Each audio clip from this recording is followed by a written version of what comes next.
The question that tears the veil is neither simple nor comfortable, and perhaps that is why it echoes through time like a call that humanity has tried to ignore for centuries. Why did the 12 tribes of Israel disappear? Where did they go? What is this unsettling silence trying to reveal to us? If you feel a shiver run down your spine just hearing these questions, it's no coincidence. It's because this mystery doesn't belong only to the past. It runs through history like a living scar, a hidden code that has never been fully deciphered. And today, you and I are going to face this enigma head-on, without fear, without filters, without running away from what it really means. There is something unsettling about the fact that an entire people, not a family, not a community, but 10 complete tribes, simply vanishes from the map, as if the earth had swallowed their footprints, as if an invisible hand had erased their stories, their names, their children, their heritage. And yet, the world is full of clues, full of echoes, full of signs that keep reappearing where we least expect them. The scriptures mention these tribes with grandeur. History treats them as fundamental. Faith carries them as a symbol. And suddenly, silence. A silence that sounds more like a muffled cry, a void that no one has been able to fill. It is this abyss that we are about to cross. Because when we talk about the mystery of the 12 tribes, we're not just dealing with archaeology, theology, or ancient history. We're dealing with identity, prophecy, destiny, lineage, and promise. We are dealing with a secret that somehow continues to move entire nations to this day. And I want you to realize something important right away. There is no such thing as absolute disappearance. Nothing disappears without leaving a shadow. Nothing dissolves without leaving a trace. Nothing that God has chosen is erased. So the real question isn't just where did they go, but why did they disappear at that particular moment? And why does this disappearance seem so necessary for something much bigger that is yet to come? Yes, I want you to ask questions. I want you to feel the weight of this story. I want you to realize that this enigma isn't just about the past. It's about you, about us, about the world we inhabit now. Because the disappearance of the tribes was not just a historical event, it was a spiritual rupture, a prophetic movement, a displacement that still pulsates in the subtext of humanity. And the deeper you dive in, the more you realize that this silence is not empty. It is heavy, dense, almost suffocating, a silence that protects some truth too profound to be revealed all at once. And perhaps, just perhaps, that truth is about to emerge in the next few minutes of this video. So before we continue, get ready, open your mind, abandon the obvious, question everything you thought you knew about Israel, about sacred history, about destinies buried by time. Because we are about to pull the loose thread that holds this mystery together. And when that thread begins to unravel, there's no going back. The disappearance of the 12 tribes was no accident. It wasn't an oversight. It was no accident. It was a calculated, silent, strategic move, and its shadow is reaching you today. And now that we've opened this door, we need to move forward. We need to dig deeper. We need to confront history from the exact point where everything broke down. In the next section, we will delve into the fissure that forever changed the destiny of Israel, the rupture that divided the kingdom and paved the way for the greatest disappearance in sacred history. Before we move on, I need you to do something essential to keep this investigation alive. Comment below what you already knew, or thought you knew, about the disappearance of the 12 tribes. Your insight matters because this mystery is too big to explore alone. Every opinion, every theory, every question ignites another spark in this journey. And since we're delving into one of the deepest enigmas of sacred history, leave your like right now. This strengthens the video's reach and shows that you want to see the truth revealed unfiltered. And if you're not already subscribed, subscribe to the channel before we continue. This way you'll ensure you don't miss any part of this investigation, any detail, any clue that could be crucial to understanding the fate of the lost tribes. Ready? So take a deep breath, because now we are going to cross the rift that divided Israel and triggered the greatest prophetic disappearance of all time. What no one usually realizes is that the mystery of the lost tribes doesn't begin with exile, nor with invasion, nor with sudden disappearance. It begins much earlier, almost like a silent crack in the heart of an empire still standing. And it is in this initial fissure that history changes course, because the division between the northern kingdom and the southern kingdom was not just a political conflict. It was the spark that opened the abyss where the 10 tribes would be swallowed by time. Imagine Israel, a nation built on promises, alliances, sacred lineages and commandments that sustained the identity of each tribe. All of this seemed solid, unshakable, almost eternal. But behind the walls and the sacrifices, there was tension, pride, rivalry, weariness. Small frictions that no one took seriously, but which grew like the roots of a tree that cracks the rock beneath. When Solomon died, the surface of peace could not withstand it. The people found themselves facing 2 figures, Rehoboam, stubborn and inflexible, wanting to rule with an iron fist, and Jeroboam, bold and ambitious, ready to take command of the other tribes. It was then that the nation split into 2 kingdoms. The northern kingdom, formed by 10 tribes, and the southern kingdom, formed by Judah and Benjamin. This rupture was not merely geographical, it was spiritual, it was emotional, it was prophetic. Because Israel ceased to be a united house and became a divided body, with 2 hearts beating out of rhythm. And you need to understand this to comprehend why the northern tribes disappeared while those of the south remained. In the north, Jeroboam feared losing control. He didn't want his people to go to Jerusalem, in the rival kingdom, to worship. So, to avoid contact with Judah, he created his own religious centers, his own festivals, his own symbols. And in this simple act, seemingly political, he changed the destiny of millions of people. Because by distancing the people from their original identity, he sowed confusion.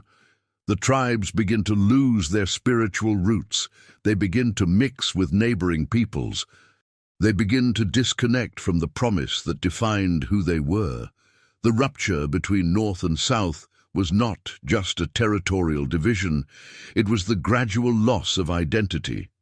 And when an identity breaks down, anything can happen. Meanwhile, in the south, Judah and Benjamin remained closer to the original tradition, more connected to the lineage of David, more firmly rooted in the spiritual center of Jerusalem. This difference in structure, essence, and direction begins to create an almost invisible but very profound separation. And it is this difference that explains why, when tragedy strikes, the consequences are so different. The northern kingdom, already weakened by cultural and religious mixing, becomes vulnerable. Its borders are too open. Its people no longer possess the spiritual cohesion that sustained the nation. The home becomes an obvious gateway for invasions, domination, and erasure. The southern kingdom resists longer, but the north is already fractured from within. Consider this: 10 entire tribes, descendants of epic stories, bearers of ancestral promises, begin to disperse emotionally long before they disperse physically. Internal rupture precedes external downfall, and this changes everything. When Assyria finally invades, the process is swift, brutal, and definitive. The tribes, already spiritually, identifiably, and territorially detached, are scattered, merged, absorbed by foreign nations, like trails carried by the wind. What is striking is that this initial rupture is not usually analyzed in depth. People want to jump straight to the event of disappearance, to the big question: Where did they go? But before knowing where they went, it is necessary to understand why they were able to go, why they were vulnerable, why their fate was so different from the fate of Judah and Benjamin. The Broken Kingdom was not just a historical event, it was the exact point where the thread began to unravel. And the more you look at this division, the more you realize that this moment was not just a consequence, it was prophecy. Because the lost tribes didn't just disappear, they played a role in the silence. They dispersed, but left traces that the whole world is still trying to decipher today. And it all begins here, in this crack, in this division that seemed merely political, but carried a spiritual force capable of reshaping centuries. And before we move on to the next point in this investigation, where things will delve even deeper, leave a comment if you already knew about this initial rupture. Also, comment on the phrase, "The Broken Kingdom opened the path to mystery." This helps me understand how much you are following and immersing yourself in this story.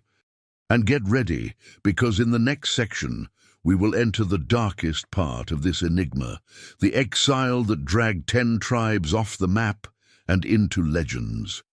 What was brewing in the Northern Kingdom was not merely political instability.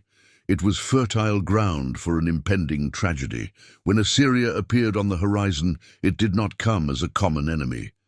It came as a force that seemed to snatch the air from nations, an empire that grew like a gigantic shadow, capable of swallowing borders, languages, customs, and even memories. The 10 tribes were vulnerable, fractured from within, and when the Assyrian storm finally fell upon them, it fell with surgical violence. No wall, no tradition, no tribal pride could withstand it. Imagine the scene. Entire cities being invaded before the people had time to understand what was happening. Men torn from their homes, women and children taken in long forced caravans, scattered across unknown lands. Local rulers trying to resist, but without a unified army, without strategy, without a firm identity, everything crumbled like sand through their fingers. The invasion was swift, but the impact was eternal. It is at this moment that the northern tribes leave the map, literally. Their territories are dismantled, occupied, reorganized according to Assyrian interests. What was once the home of the 10 tribes becomes a fragmented mosaic of diverse peoples, mixed cultures, and newly imposed dynasties. The land continues to exist, but the people disperse. The brutality lay not only in physical force, but in strategy, scattering the tribes across various regions of the empire to dilute their culture, erase their identity, and break the bonds that held them together. The goal was not merely conquest, it was dissolution. And this dissolution marks the beginning of the greatest enigma in biblical history, because from that moment on, the tribes not only disappear from the records, they disappear from geography, from borders, from the original organization that defined who they were. But something greater happens in parallel, something that many ignore. They do not disappear from prophecy. They vanish from the map, but remain present in time. They vanish from history, but remain alive in the Word. They disappear from human eyes, but remain in divine promise. The Assyrian deportation is one of those events that, the more you observe it, the more you realize it carried a hidden meaning. The 10 tribes scattered among various nations, mixing with peoples who spoke other languages, had other gods, other traditions.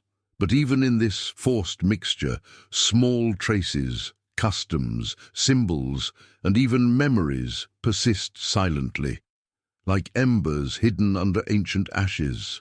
And it is precisely in this scattering that the enigma that will span millennia is formed. The tribes were not destroyed, they were pulverized. They were not extinguished, they were scattered like seeds. Assyria believed it was erasing a people, but unknowingly it was scattering fragments of a promise. And this promise appears repeatedly in the scriptures, the definitive restoration of the 12 tribes. This means that somehow, somewhere, the identity of these tribes still breathes. The dispersion creates an intriguing phenomenon. Wherever the tribes pass, they leave marks that shouldn't exist, traditions that arise without explanation, customs that echo ancient practices of Israel.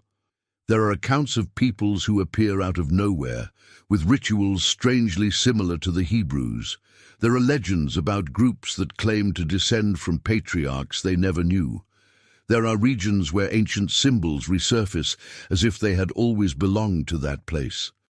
It all begins here, at this precise moment of the Assyrian exile, when the tribes leave the map, but not the prophecy. And it's impossible to ignore the feeling that this wasn't just defeat, but movement. It wasn't just tragedy, but transition. Because geographical and cultural loss creates space for a mystery that no other story possesses. A chosen people who continue to exist without territory, without borders, without official recognition, but still present, alive, throbbing, hidden among nations. The most curious thing is that while human history records this disappearance as an end, the sacred text records it as a beginning. The beginning of a plan involving return, restoration, and final reunion. And that is precisely why so many civilizations, centuries later, began to claim that they descended from the lost tribes. Because the dispersion opened unexpected paths. The tribes walked unexpected routes. Their descendants emerged in unexpected places. And even today, entire nations try to decipher this broken trail. The Assyrian exile did not erase the tribes, it merely rendered them invisible, invisible to the common eye, but never to the eye of prophecy. And when you understand this, you realize that the disappearance was not the end of a people, but the beginning of a mystery that remains active, alive, and pulsating. And before we move on to the next part, where the historical silence will become even more intriguing, let me know in the comments if you were already aware of this brutal dispersion. Also, comment on the phrase, "The tribes left the map, but they didn't leave the prophecy." This shows that you are grasping the depth of this enigma and helps me take this content even further. The historical silence begins as a small crack, but quickly transforms into an abyss that swallows everything around it, a black hole that pulls in chronologies, testimonies, scrolls, traditions, and, above all, identities. When we talk about the 12 tribes of Israel, many people imagine a straight line, a continuous narrative, almost as if the Bible had given all the answers. But no. Here, at this exact point, history unravels like sand slipping through your fingers. Centuries accumulate, empires rise and fall, civilizations change their very structure, and yet the trail of the tribes simply disappears. There are no details, no official statements, no preserved genealogical lists. It's as if an entire part of humanity has been erased from the map, but left alive within the prophecies. And it is precisely this silence that makes the narrative even more unsettling, because it is not a peaceful silence, it is not an empty absence. It is a heavy, dense silence, a silence that seems to hide something. You feel this when you read the ancient texts. There is an abrupt pause, a cut as if someone had torn entire pages from the story. The Assyrian exile happened before the eyes of the world, but what came after, no one tells, no one describes the final fate of those peoples. And when such a void appears precisely in the heart of the Bible, you know that there is something great in there. A deliberate mystery, a space reserved for spiritual interpretations, for prophetic understandings, for divine action itself in time. Imagine for a moment the scenario. After the Assyrian invasion, after the mass deportation, you turn to the archaeological records and realize that suddenly entire tribes disappear as if they had dissolved into thin air. There are no clear accounts of their return. There are no documents saying where they went. There is no solid evidence to close the story. It is a disappearance that extends across generations and spans eras. While Babylon falls, while Persia rises, while the ancient world reorganizes itself, the tribes remain invisible, like shadows wandering between borders, absorbed, mixed, transformed, or secretly preserved, awaiting a specific time. And this detail unsettles anyone who studies prophecy, because such a disappearance is never merely historical. It is spiritual, it is symbolic, it is cosmic. The strangest thing is that the gaps aren't just in human records. Even the biblical text seems to contain shadow zones, unexplained periods, temporal leaps, characters who disappear without warning. It's almost as if the sacred narrative itself was intentionally left incomplete to provoke, awaken, unsettle. And this always raises the question that hangs over this entire video. How can a people so detailed, so numbered, so accompanied by lineages, genealogies, and lists simply disappear? How can a people who carried promises, covenants, and predetermined destinies dissolve into time without leaving a trace? This is not natural. This is not common. This is what we call a prophetic blind spot, a space where God allows absence to intensify the impact of future revelation. And as you move through the centuries, searching for any trace, you realize that other peoples begin to emerge as if sprouting from nowhere. Civilizations of the East, nomadic groups, mysterious communities whose leaders insisted they came from afar, that they had ancient traditions, that they kept strange rituals, that they told stories with familiar echoes, stories that recalled ancient oaths, patriarchal blessings, symbols that referred to Israel. These coincidences cannot be ignored, but neither can they be confirmed. It's a grey area that piques the curiosity of any spiritual researcher, and perhaps that's precisely what makes silence so powerful. It generates questions, it sparks theories, it calls upon the public to think. When something completely disappears from the historical record, that absence becomes fuel for speculation, for interpretation, for the construction of a spiritual narrative. And in the case of lost tribes, this void functions almost like a portal, a space between the visible and the invisible, between fact and mystery. It's not just history, it's an open wound in time, an enigma that crosses the boundary of the human and touches the spiritual realm. And pay attention, because the connection to the video's theme is becoming even more intense now. Because this black hole isn't just an absence, it's a silence that echoes. It becomes a shadow that accompanies the history of Israel, the prophets, the New Testament, the nations of antiquity, and continues to accompany them to this day, affecting researchers, archaeologists, theologians, and scholars of the end times. It's a central piece of the prophetic puzzle, a disappearance that should never have been forgotten, an enigma that, when revealed, changes the interpretation of the entire sacred history.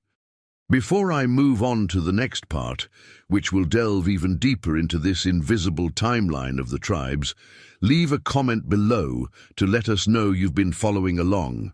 You can comment silence or mystery or even continue, because this greatly helps the video reach more people who are also looking for in-depth biblical content, prophecies, sacred history, and ancient mysteries.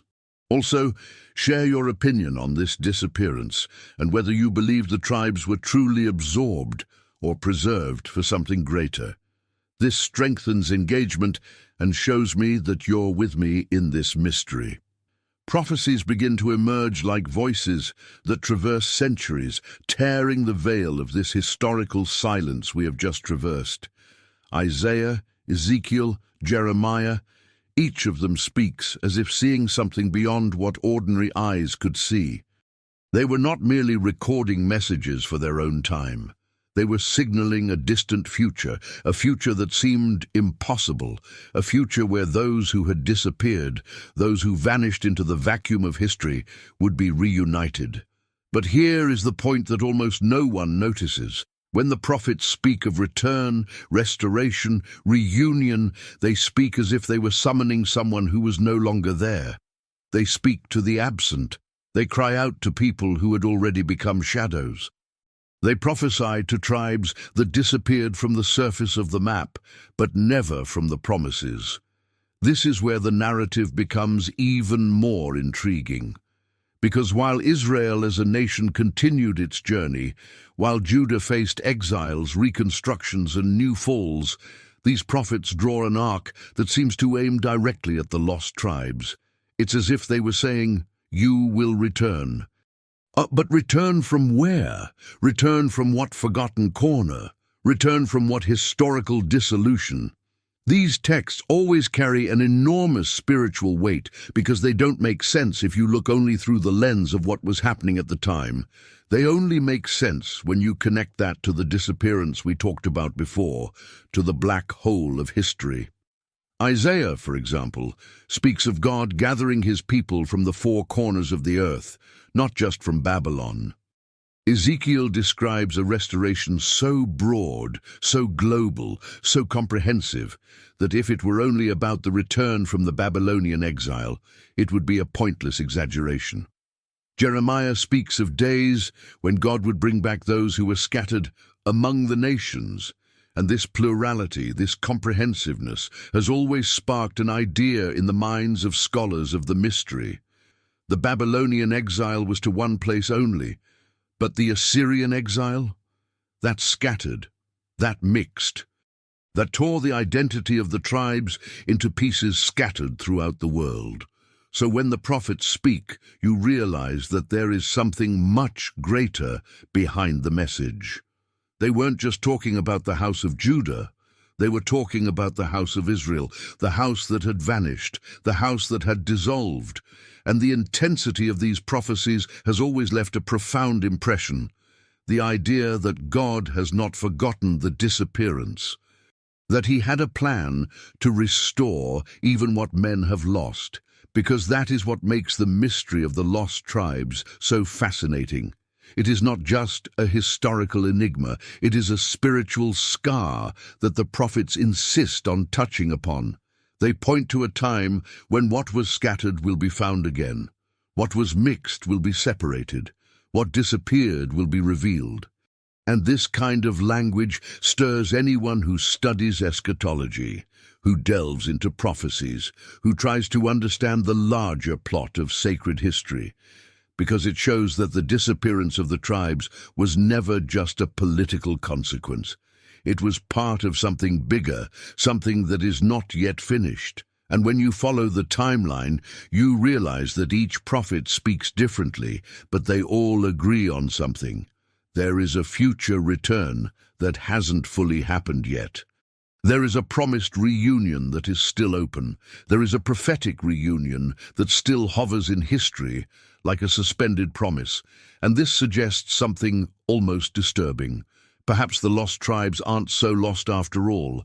Perhaps they are alive, scattered, intertwined among peoples, cultures, nations, waiting for a specific moment when they will be awakened. Because prophecy doesn't speak to the dead. Prophecy speaks to the living. Prophecy points to destinies, not memories.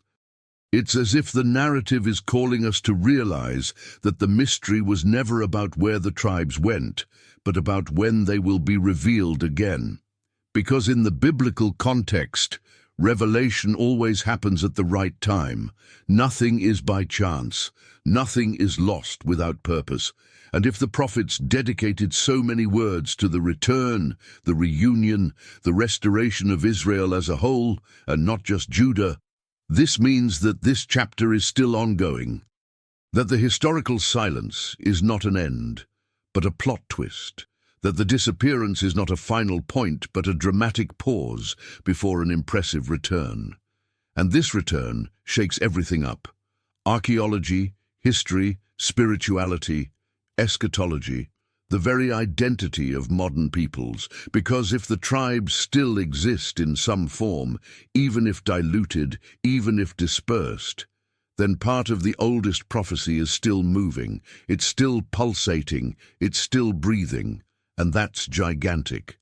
It changes the interpretation of anyone who follows biblical mysteries, sacred history, prophetic enigmas, and all those elements that you and I explore here on the channel with such intensity.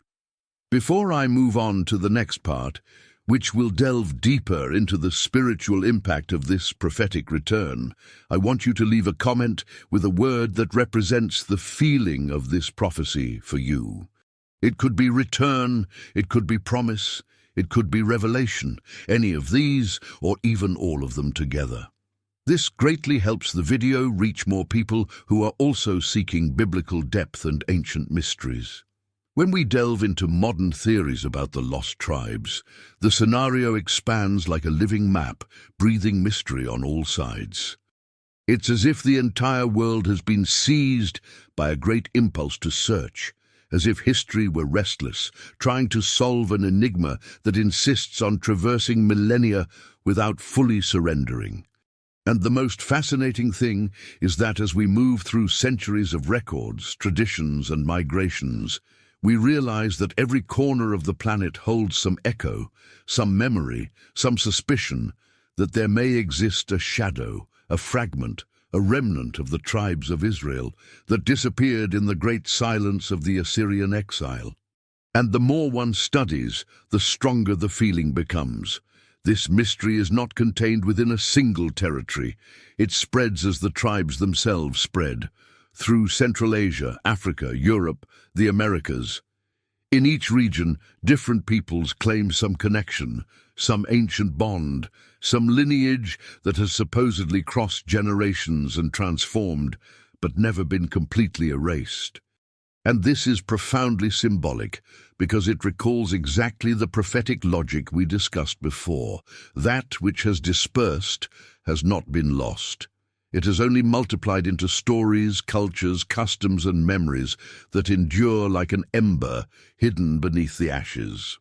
In Central Asia, for example, we find groups that carry tribal traditions, ancient customs, and narratives that sound strangely familiar.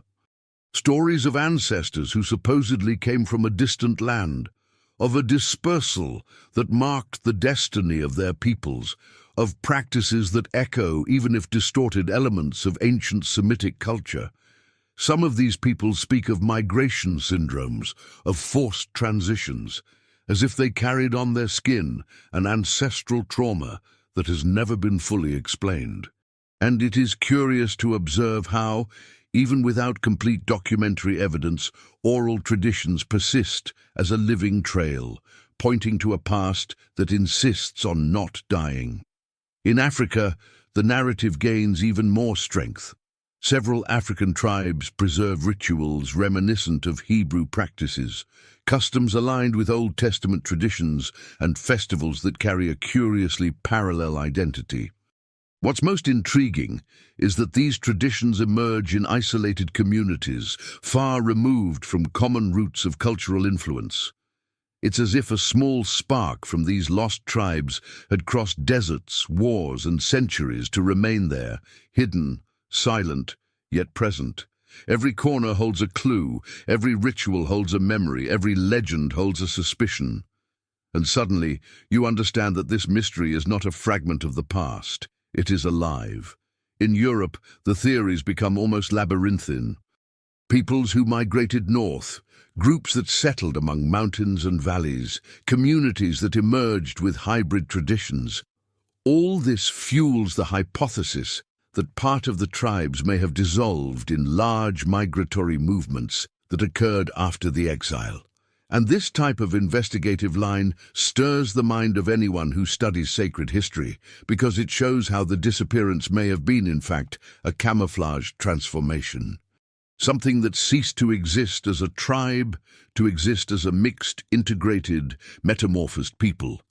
And when we cross the ocean and arrive in the Americas, the enigma intensifies even further. Many indigenous peoples have traditions, symbols, myths, and family structures that, for some scholars, resemble narratives from the ancient Middle East. None of this is conclusive, but all of it is provocative, and provocation fuels the mystery. The feeling is that each continent holds a piece of the answer, but no continent holds the whole answer. It's as if the tribes have broken into 1,000 fragments scattered around the world, waiting for someone to connect the dots, not literally, but spiritually, historically, prophetically. And it is precisely this sum of traditions, memories, and suspicions that leads many researchers to see this mystery as something global. Because, on one hand, there is the concrete history of the dispersals. On the other hand, there is the prophecy, which points to a broad return, to a complete restoration, to a reunion that transcends geographical boundaries. And when the two pieces fit together, even imperfectly, something powerful emerges, the perception that perhaps the lost tribes are not confined to a single region. Perhaps they are scattered among peoples who don't even know what they belong to. Perhaps they are in cultures that carry fragments of the truth without understanding its full meaning. Perhaps they are hidden in plain sight, awaiting the final awakening of the prophecies. And I know that this subject evokes an almost irresistible fascination in audiences who follow biblical mysteries, sacred history, and prophetic enigmas, because it touches on that perfect intersection between the sacred and the unknown, between the historical and the spiritual, between what was and what is yet to come.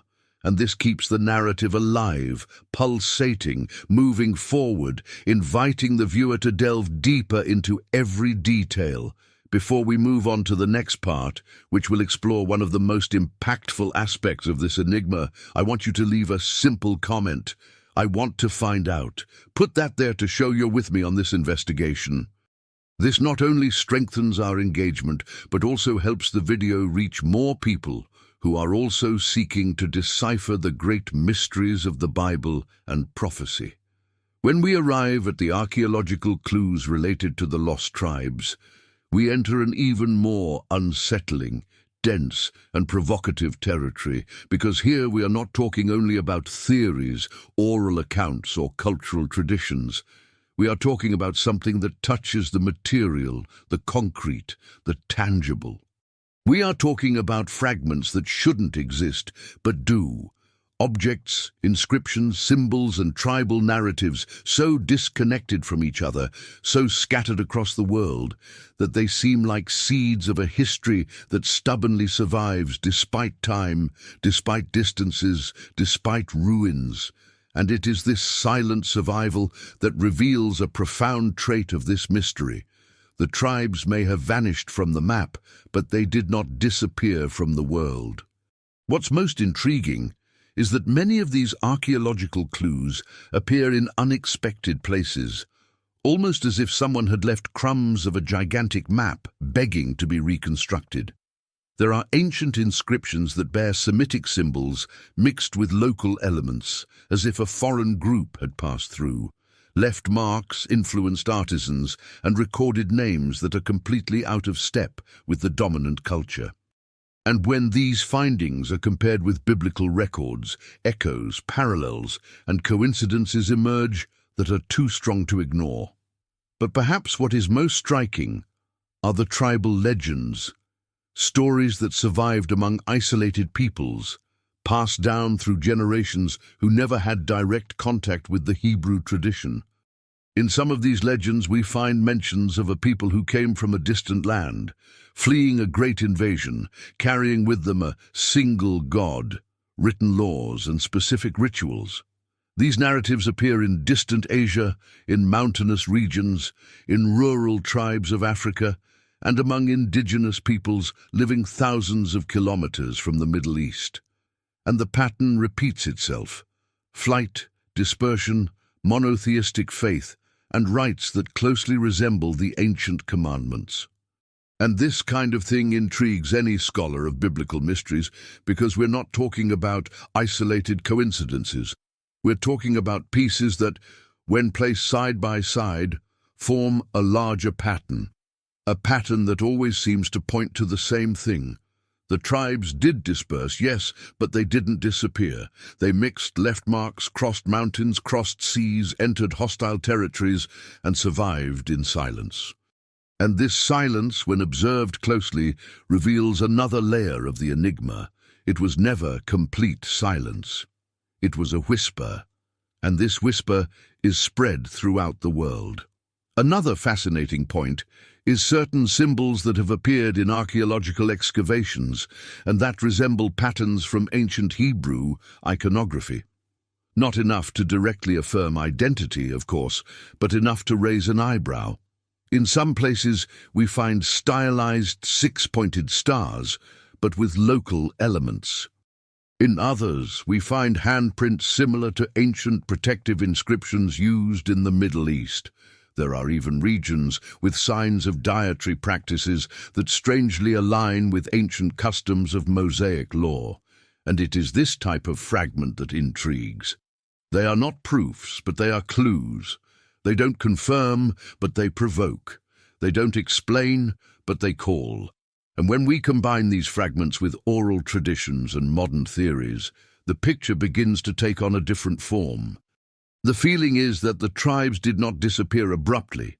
They simply dissolved into migratory flows, conflicts, cultural fusions, and forced dispersals. And this process left marks that archaeology is slowly finding, even if often without realizing the depth of what it holds in its hands. Another detail that draws attention is the utensils, artifacts, and ceremonial pieces that appear in remote regions with hybrid characteristics. Sometimes the style is local, but the symbolism refers to Semitic practices. Sometimes the object is simple, but contains geometric patterns reminiscent of temple elements or ancient Israelite ornamentation. It is as if pieces of a sacred memory had been carried through the centuries, preserved without the people who kept them understanding their original meaning. And this leads us to an inevitable question. How can so many similar fragments emerge in places so far apart? How do peoples who have never had contact with each other preserve symbols that echo the same root? This type of coincidence, when repeated many times, ceases to be a coincidence. It becomes a clue. It becomes a sign. It becomes a mark of a history that refused to die. Many scholars call this phenomenon a residual cultural signature. I prefer another expression, prophetic trace. Because if there is a profound truth in this mystery, it is that the lost tribes of Israel did not merely disappear from history. They disappeared to reappear at the right time, in the right context, at the right prophetic moment. The fragments we find today may be parts of this process, fragments that were destined to resurface precisely now, when the whole world is connected, when every discovery can spread in minutes, when every clue can reignite a global search. And remember what we talked about earlier regarding prophecies, about the return, about the final call. Perhaps these archaeological fragments are exactly that, reminders, signs, warnings, as if history were telling us, look further, as if the past were nudging the present so that the truth may finally resurface. And before we move on to the next part, which will further deepen this mystery, I want you to comment with a simple phrase below to boost engagement with the video. Write, "The clues are appearing." This helps keep the content alive, boosts the video, and draws more people into this in-depth investigation into the lost tribes of Israel.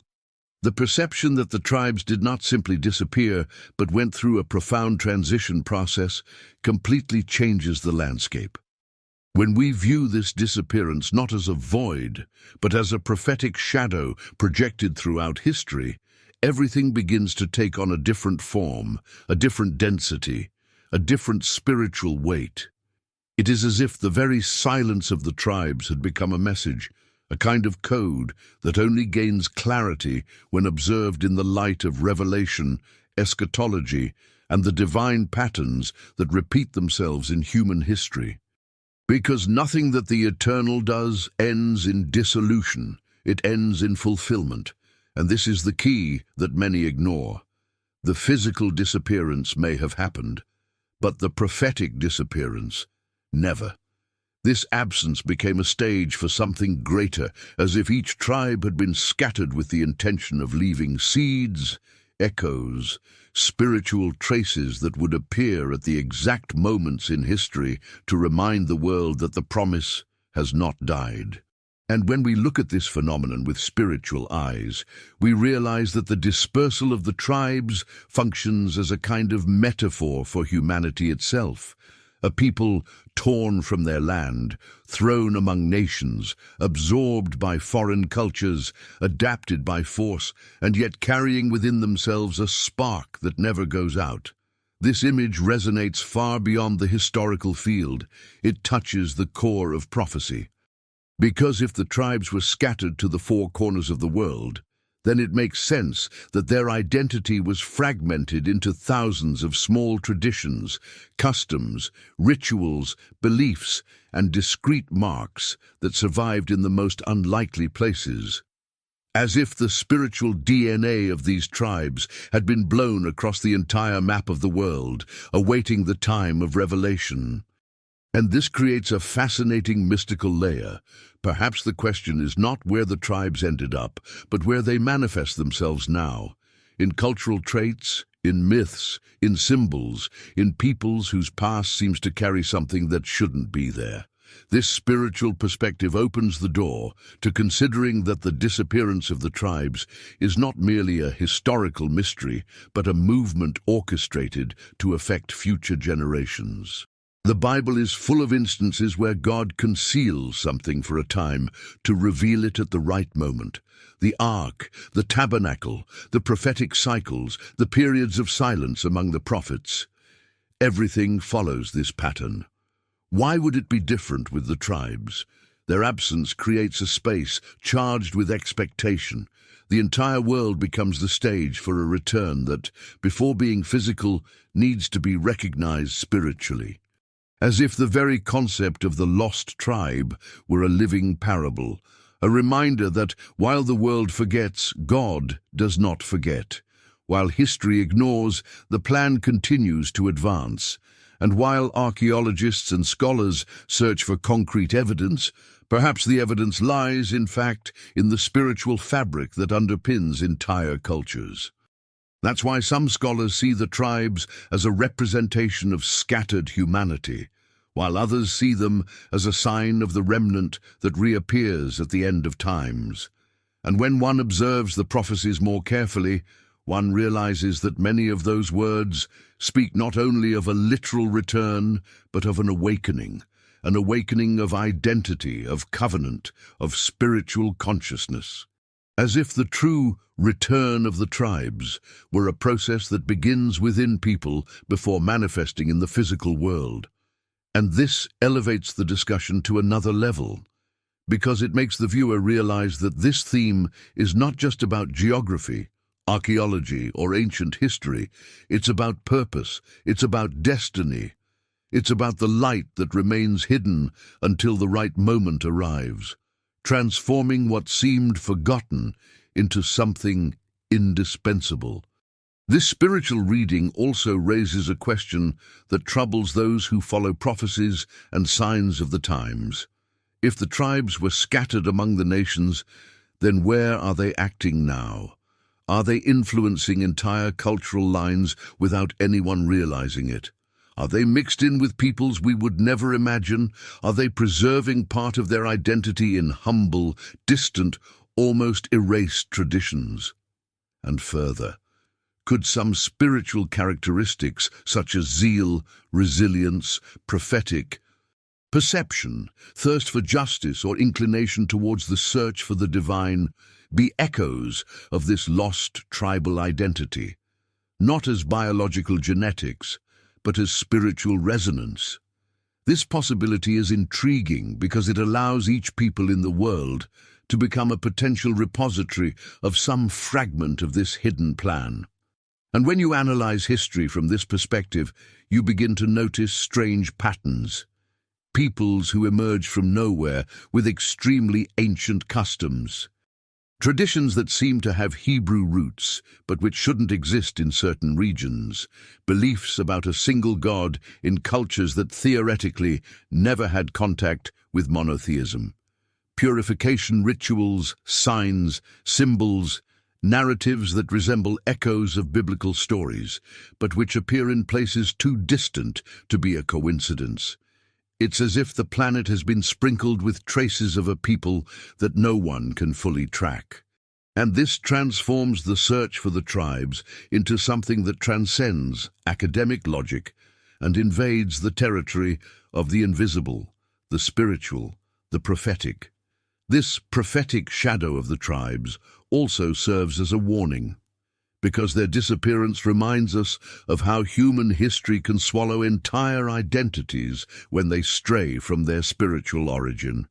The disappearance was not only political or military, it was moral, spiritual, and existential. And this serves as a mirror for any generation that loses its bearings and disperses among nations, assimilating values and beliefs until its own essence becomes unrecognizable. The trajectory of the tribes becomes a warning, a living parable about what happens when spiritual identity is exchanged for cultural convenience. And at the same time, it becomes proof that, even fragmented, this identity can be restored when the time comes, because a promise does not expire. And it is at this point that the enigma deepens. Is the return of the tribes not just a future event, but a process that has already begun? Small awakenings happening in various corners of the world, communities recognizing themselves as part of something larger, ancient peoples rescuing traditions that almost disappeared, spiritual networks forming in silence. Perhaps the question is not, when will they return, but are they already returning and no one has noticed?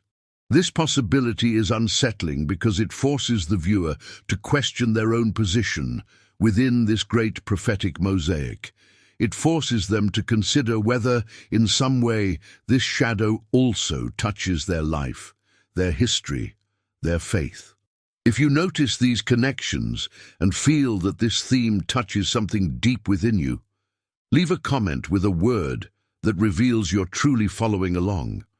Suggestions like awakening, prophetic shadow, or even I'm seeing the signs help the video reach more people and show that you're delving deep into the mystery. Right after this spiritual reading that has just been opened before you, we now enter the boldest, most captivating, and most provocative part of this entire journey, the final destiny of the lost tribes. Not a symbolic destiny, not an abstract spiritual metaphor, but a vision that traverses the centuries like a fiery arrow, a promise that seems too impossible to ignore. And it is precisely because it is impossible that it attracts, unsettles, provokes, and keeps alive this flame that has never been extinguished. When we speak of the Great Reunion, we are not speaking of a timid, sparse return or a partial reconstruction. We are speaking of a cosmic movement, a divine convergence, something so great that it can only be understood in the context of an apocalyptic prophecy. It is the idea that, even after centuries of silence, dispersion, historical erasure, cultural mixing, and geographical disappearance, each tribe still carries a seed that does not die, a spiritual identity that does not dissolve, a mark that time cannot destroy. And this mark appears in one of the most disconcerting and debated passages of the entire prophetic narrative, the 144,000 sealed. 12,000 from each tribe, all of them, each one, without exception.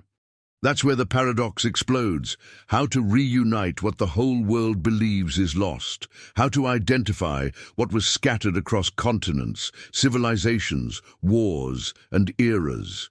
How to restore something that no one can accurately trace anymore. The prophecy doesn't explain the historical mechanism. It doesn't concern itself with maps, borders, archaeology, or genetics. It speaks of destiny, of purpose, of calling. And when a calling is divine, it doesn't depend on location. It depends on identity. It's as if the biblical narrative were saying from the beginning that the disappearance was never an accident, but a process, a preparation, a kind of strategic concealment, as if God had scattered fragments of the tribes throughout the world to, in the end, reunite not just one people but all nations within a promise. And this deeply affects those who follow themes of prophecy, eschatology, spirituality, and biblical mysteries. Because no matter where you look, East, West, African tribes that swear descent from Manasseh, Asian peoples symbolically connected with Zebulun, European groups claiming Ephraim, indigenous communities preserving practices strangely similar to Hebrew traditions. This idea of purposeful dispersion repeats itself, echoes, resurfaces. It's as if there were an ancient memory buried in human history, a memory that awakens in small flashes in completely disconnected places. And the most unsettling thing is that in the apocalyptic vision, this reunion is not a detail, it's a landmark, a turning point, a sign. And when you look at the current panorama, with peoples claiming origins, groups discovering ancient traditions, research pointing to possible improbable connections, and a growing interest in lost tribes, it seems that history is breathing again, as if something were moving beneath the surface. And this opens up a powerful line of reasoning. What if the disappearance isn't a disappearance? What if it's a movement, a crossing, a silent preparation for a return that will be neither political nor geographical, but spiritual, and then, finally, literal? This kind of thinking stirs everything: faith, the narrative of the final restoration, prophetic vision, and the very role of nations in sacred history. Perhaps this return is not a simple coming home, but a realignment, a global summons, a final revelation of the original purpose of these tribes, a purpose that still pulsates, even hidden. Imagine this scenario for a moment. Peoples who have never met, recognizing a mysterious link between them. Fragments of traditions aligning like pieces of a forgotten puzzle. Distant groups feeling an inexplicable inner calling, as if something were about to awaken. This is how some spiritual scholars interpret this prophecy, not as something improbable, but as something inevitable. Because if the dispersion happened by decree, the reunion will also happen by decree. And this leads us to a crucial point. The Great Reunion is not just an event. It is a spiritual climax. It's the closing of a cycle that began long ago, when Jacob blessed his sons, when each tribe received its destiny, when the spiritual map of Israel was divided into 12 paths. The prophecy says that each of these paths, however distant, tortuous, and invisible they may have become, still converges to a final point, and that point is the return. No matter how much the world has forgotten, no matter how much history has erased, no matter how many empires have tried to bury this legacy, destiny does not change, the echo does not die, the promise does not dissolve. And it is in this atmosphere, between mystery, revelation, and expectation, that the journey continues. Because now that we have opened this door, we need to go even deeper. And before we move on to the next point, comment below with a keyword to show that you are following this spiritual dive with me. Write Living Promise. I want to see how many of you are walking to the end of this prophetic investigation. So now we arrive at the point where everything you've heard so far, dispersion, silence, prophecies, archaeological clues, modern theories, the final destiny, and the great reunion, converges on a single question that not only closes this journey, but tears the veil of mystery like a blade. What if the lost tribes were never really lost?